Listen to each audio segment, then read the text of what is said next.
Happy Monday. I can't believe it, but it's Monday again. It's amazing how quickly those Mondays roll around.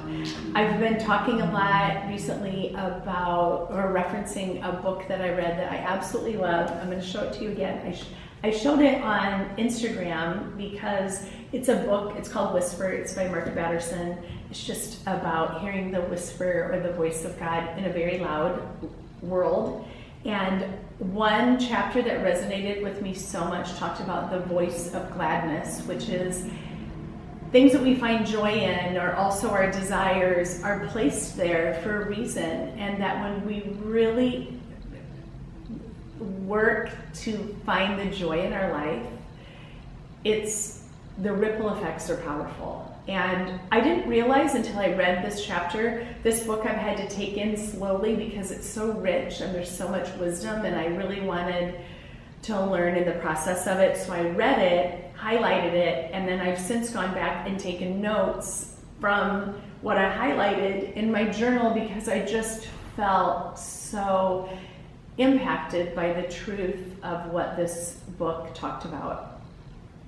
I've realized without knowing it at the time that I've always been inclined to following the joy in my life by decision. After having read the book and that particular chapter, I want to become even more intentional with it. And I think in today's world, there just seems so much heaviness and sadness, and the news can be discouraging, and I think that people don't realize that, I'm not talking about happiness, that joy can be found in a deeper place. I was thinking about when I was younger, and this is, first of all, don't do what I did, but I would, when my car was having problems, especially when financially we were just living paycheck to paycheck, just trying to keep on keeping on,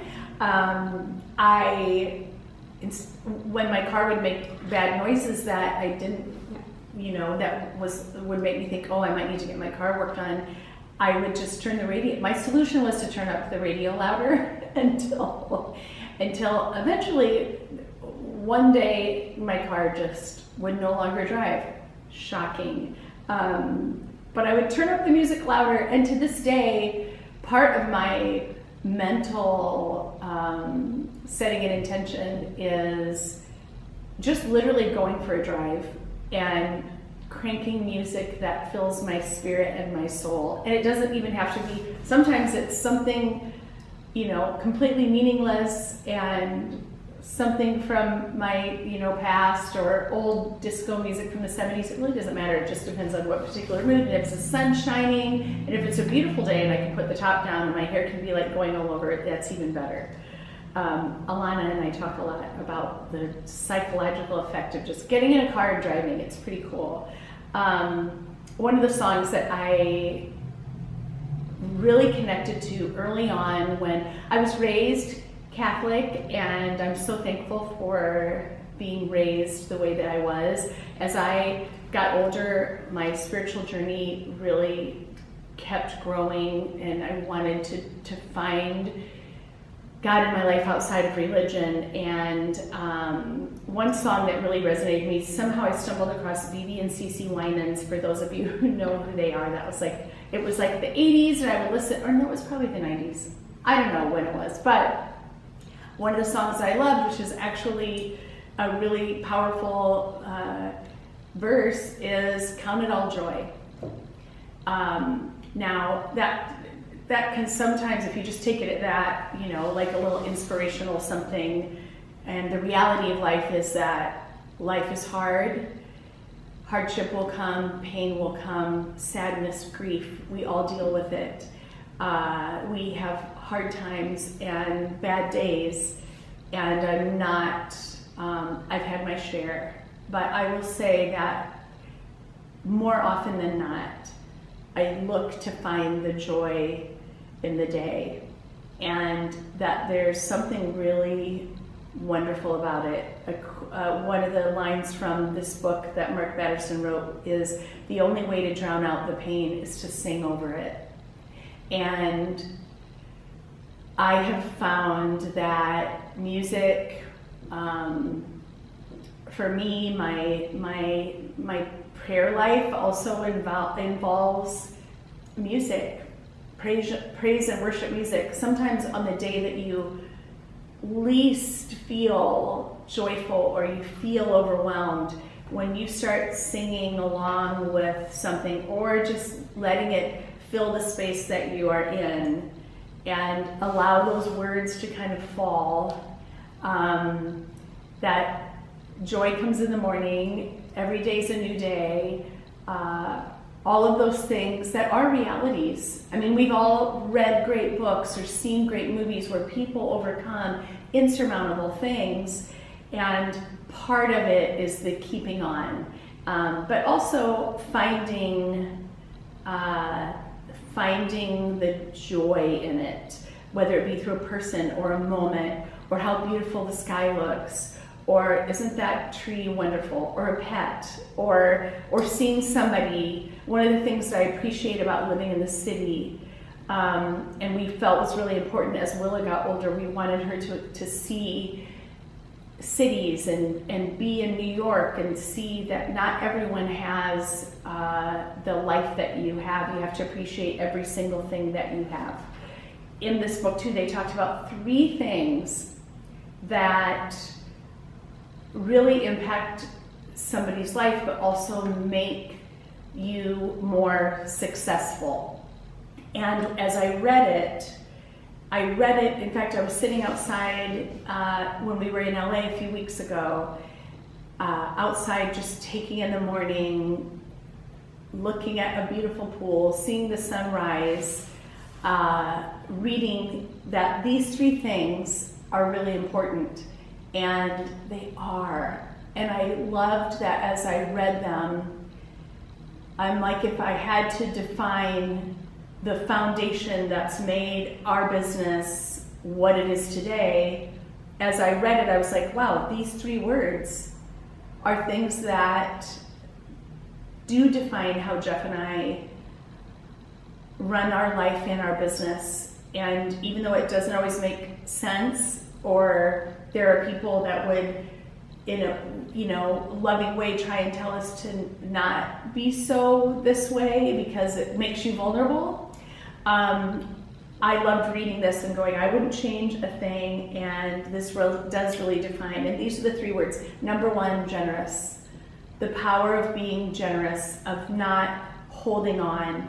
I've seen people who hated tipping, had an issue with people earning a commission on the work that they were doing to help provide them opportunities. There was very little generosity in their lives. And even though from the outside it may appear that there's so much there, I really feel that that was a contributing factor to things were never enough. From our perspective, generosity is, if we're going to give into the life of a person or a model or a friend or whoever it is with the intention to help build them, if it doesn't come back immediately in that relationship, we truly believe it will come back in another form. It will manifest in another way. It's good seed planted, the harvest will come someplace else. So generous, I was like, yeah, I can say that we're generous. The number 2 thing was diligent. Diligent, absolutely, positively, I can say that we're diligent. I can say Jeff even more so than me. He's the most diligent, 24/7, all-in guy. And as I've said before, I heard somebody say years ago, as you are in one thing, you're going to be that way in all ways. And at the time, I didn't like that he said that, but it's absolutely truth. And he's as diligent in our business as he is with our grandkids, as he is in our relationship, as he is with our kids. He's just an all-in kind of guy. I can say we're an all-in couple when it comes to our business and what we're doing, and being diligent is really important. And the third one, which I was like, wow, I never thought about this as a powerful attribute. Number 3 is cheerful. And I think one of the things that I have loved the most about our 22 years together is that we laugh a lot and that we have fun.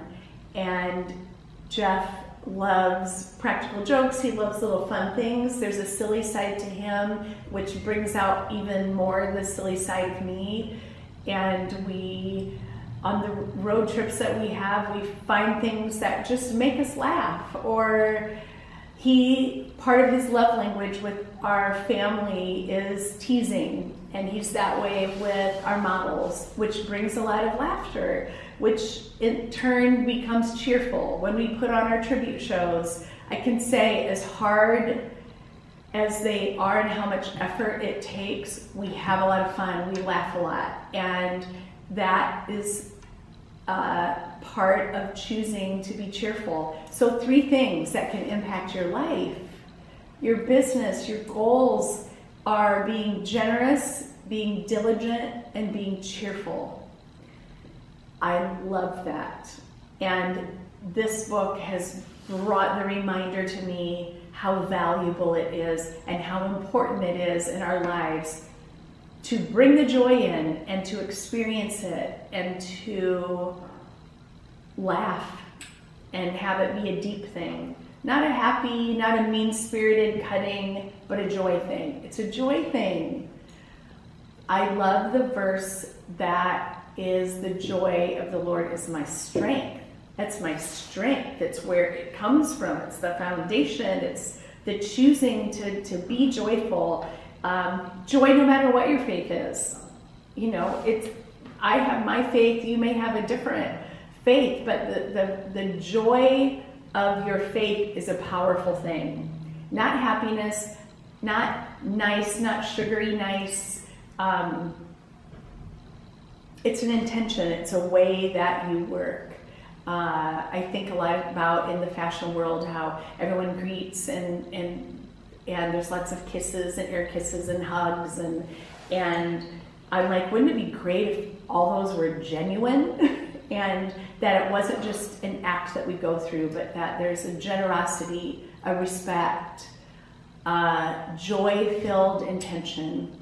I just think in every way, if you enter into this next week and really be on a mission to find the joy in it, in all the different ways that you can, and see what a difference it makes in your day, but beyond that, in your effectiveness. And it keeps you from feeling run down and tired, because joy strengthens you, and seeking it is a really powerful thing. I hope that you have another great week. I hope that this week is joy-filled. I hope that you seek to find it and you find it in places that we've never found it before. Thank you so much for listening, and make it a great week. I'll talk to you next Monday.